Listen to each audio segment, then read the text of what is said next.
Olá! Assista a partir de agora ao TJSC na TV, o programa que vai ao ar com exclusividade aqui na TVAL. Hoje, a jornalista Gabriela Raupp entrevista o desembargador do Tribunal de Justiça de Santa Catarina, Henri Petri, a respeito da guarda compartilhada e outras questões que envolvem esse tema.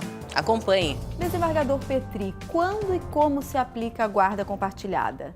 A guarda compartilhada entre nós é a regra. Em princípio, sempre aqueles envolvidos no sistema de justiça devem tentar priorizar a guarda compartilhada, inclusive superando obstáculos, resistências iniciais a esse sistema de guarda, o que normalmente ocorre em razão daquilo que marca o fim de uma união. Mas a guarda compartilhada é aquela que nós entendemos, o sistema, o Brasil entende, como aquela mais adequada à formação qualificada dos interesses da criança ou do adolescente, daquele casal que desfez a sua união. Como ela se aplica? A guarda compartilhada ela pode ser objeto de desenho subscrito, formado pelos próprios pais das crianças e dos adolescentes, assim como ela pode ser aplicada de ofício, ou seja, por ordem judicial, com definição pelo juiz daquelas concessões, daquelas readequações que os pais devem fazer agora na condição de separados. Importante saber que a guarda compartilhada não tem um modelo padrão, único, mas sim é um instituto voltado aos interesses superiores das crianças e dos adolescentes e é um instituto que permite a sua formatação, a sua construção pelos próprios pais, com o auxílio dos integrantes do sistema de justiça, sempre voltados todos para o melhor interesse das crianças e adolescentes. O senhor falou que nem sempre existe consenso entre os genitores quanto à guarda compartilhada, mas o senhor acredita na guarda compartilhada imposta pela Justiça? Desde 2014, isso é previsão legal. A lei está chancelando a possibilidade do juiz, evidentemente que aparelhado por estudos técnicos, por provas, está em condições, com respaldo legal, de determinar a guarda compartilhada. Não é a melhor forma, evidentemente, porque se a guarda é o sistema de corresponsabilidade entre os pais, isso significa uma convivência minimamente harmoniosa a ponto de permitir que pai e mãe, mãe e pai, conjuntamente, deliberem acerca das coisas do cotidiano dos filhos. Isso pressupõe um bom relacionamento. Todavia, a ausência de bom relacionamento por si só, não impede a guarda compartilhada quando o que se verifica no caso concreto são problemas ainda oriundos da separação mais recente, do divórcio mais recente, da dissolução da união estável mais recente, coisas que o próprio tempo cicatriza e permite que os pais convivam, ao menos, para que ambos deliberem acerca do que é melhor para os seus filhos, crianças ou adolescentes. Qual é a idade indicada pela Justiça para esse tipo de guarda ser estabelecida? A lei não tem previsão acerca disso. Há uma previsão acerca do que se compreende juridicamente como criança, até 12 anos incompletos, e dos 12 até os 18 incompletos como adolescentes. Mas não existe uma definição acerca de quando é possível, quando não é possível, a partir simplesmente da idade. Sempre, e acima de tudo, de qualquer outra coisa, deve estar o interesse preponderante de crianças e adolescentes.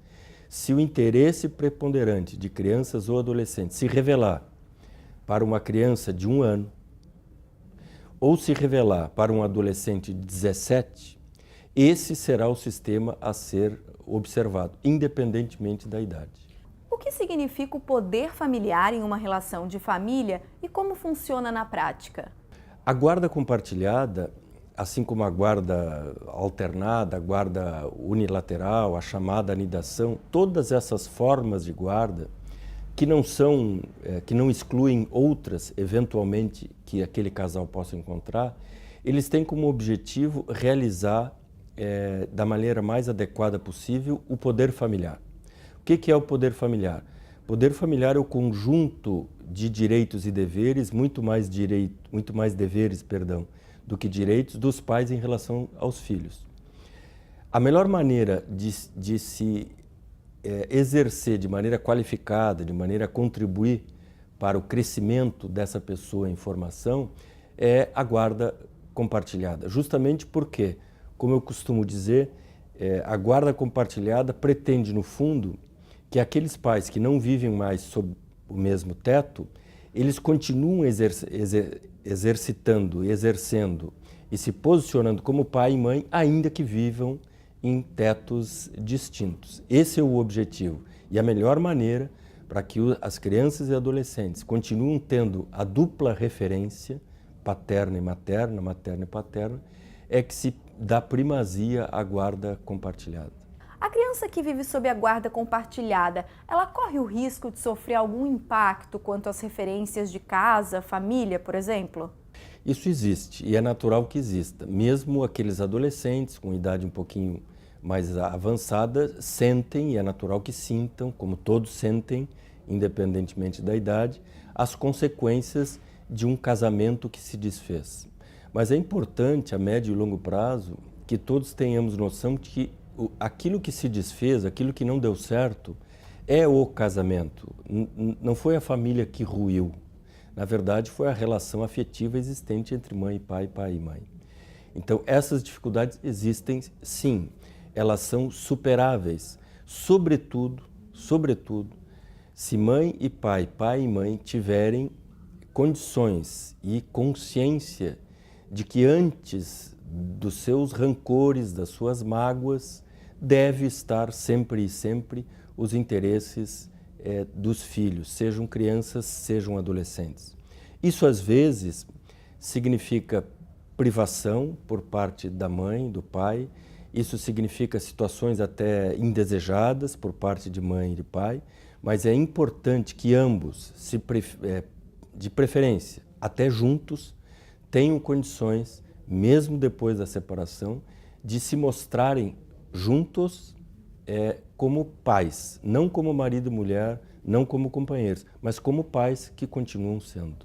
E como fica a questão da pensão alimentícia em casos de guarda compartilhada? Há uma relativa confusão. Há quem diga, inadvertidamente, que a guarda compartilhada significa que não há pagamento de pensão alimentícia. Aqui há um equívoco. Na verdade, a pensão alimentícia ela deve ser estabelecida, ela deve levar em conta as possibilidades de quem vai pagar a pensão alimentícia, a necessidade de quem vai receber, mas tendo em mente também que aquela guarda será exercida no sistema de corresponsabilidade, ou seja, a criança ou adolescente que está no regime da guarda compartilhada passará boa parte do tempo com o contato e no convívio direto daquele que eventualmente pagaria a pensão alimentícia. Então isso evidentemente que deve ser considerado, deve ser sopesado no momento da fixação do valor. Mas a guarda compartilhada não significa a ausência do dever de prestar alimentos. Não. Os alimentos devem ser prestados igualmente, só que, na hora da fixação do valor, deve-se ter em conta que essa criança, beneficiária dos alimentos, passará boa parte dos seus dias com o convívio direto daquele que paga os alimentos. E, desembargador, é possível reverter a guarda compartilhada? Em quais situações isso acontece? A guarda, seja ela qual for, unilateral, compartilhada ou das outras formas, será sempre passível de reversão. Por que é passível de reversão? Justamente porque o que a lei objetiva, o que todos que integram esse sistema têm em vista, é o melhor interesse, então, da criança, do adolescente. Se hoje se revelar mais interessante para a criança a guarda em favor da mãe, daqui 1 ano, 2, 3, por razões as mais diversas, isso pode se revelar contraproducente, contrário aos interesses da criança ou adolescente, e aí a guarda pode ser alternada. Assim como nós podemos evoluir, e isso é sempre muito agradável, para o juiz, e eu imagino que para os próprios pais, quando nós podemos evoluir de uma guarda antes unilateral para depois para um sistema de corresponsabilidade. Quais os principais ganhos que o senhor observa que a criança tem com a guarda compartilhada? Eu diria, e essa é uma vivência muito prática, que isso minimiza os efeitos da separação, né? Porque a depender da idade da criança ou adolescente, a separação, o divórcio, o término de uma união estável, significa a perda da referência do núcleo familiar, do pai e da mãe, juntos, convivendo diariamente durante o dia inteiro. Isso se rompe. O sistema de guarda compartilhada permite, sobretudo às crianças e também aos adolescentes mais jovens, compreenderem de maneira mais satisfatória, mais palatável, que o casamento dos pais não deu certo, mas que o pai, embora não esteja junto todo dia, estará junto no dia seguinte, e o mesmo acontece com a mãe. Então a referência do pai e da mãe se mantém presente, não 24 horas por dia sob o mesmo teto, mas se mantém presente ainda que a criança ora permaneça com um, ora permaneça com outro. E a guarda compartilhada tende a crescer, desembargador? A tendência é que nós consigamos evoluir no sentido de termos cada vez mais guarda compartilhada. Eu costumo dizer que isso é muito cultural. Nós não estamos ainda habituados a viver num sistema de corresponsabilidade dos pais separados. Isso, em termos legislativos, é uma novidade. Isso culturalmente também é uma novidade. Mas eu penso que com a própria evolução do pai e da mãe, o amadurecimento do estágio, da própria existência pós-separação, os meios de informação, a estruturação do Poder Judiciário, do Ministério Público, com a sua área técnico-científica colaborando para isso, eu penso que nós estamos avançando e temos que avançar. Porque, infelizmente, ainda se vê, e muito, que a frustração que as pessoas revelam em função do fim de uma relação afetiva, isso acaba atingindo de maneira violenta as crianças, que, na verdade, se tornam, com perdão da expressão, mas se tornam vítimas, muitas vezes, dos próprios pais, justamente vítimas daqueles que deveriam protegê-los em primeiro lugar. A disputa já é um mal em si, né? Sobretudo dependendo da dimensão que ela ganha. Agora, se além da disputa judicial, isso chega de maneira muito presente, muito fortemente, aos ouvidos da criança, ora quando está com um pai, ora quando o outro está exercitando o seu direito, dever de visitas, evidentemente que a criança, esse é um caso clássico, se torna vítima dos pais.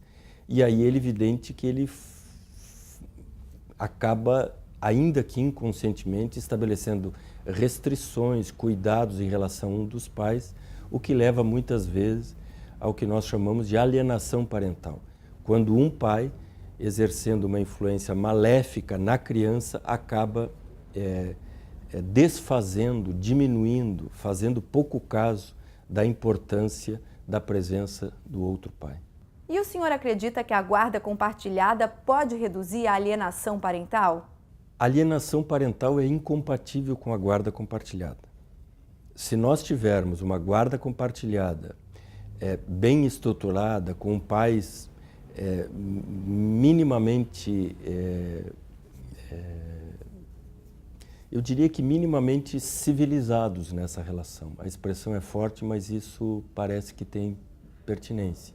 Se há essa relação minimamente civilizada dos pais, sem dúvida que nós teremos uma boa guarda compartilhada e estaremos afastando a alienação parental. Tá certo. Obrigada, desembargador Henri Petri Júnior, pela sua participação aqui no programa. Eu que agradeço.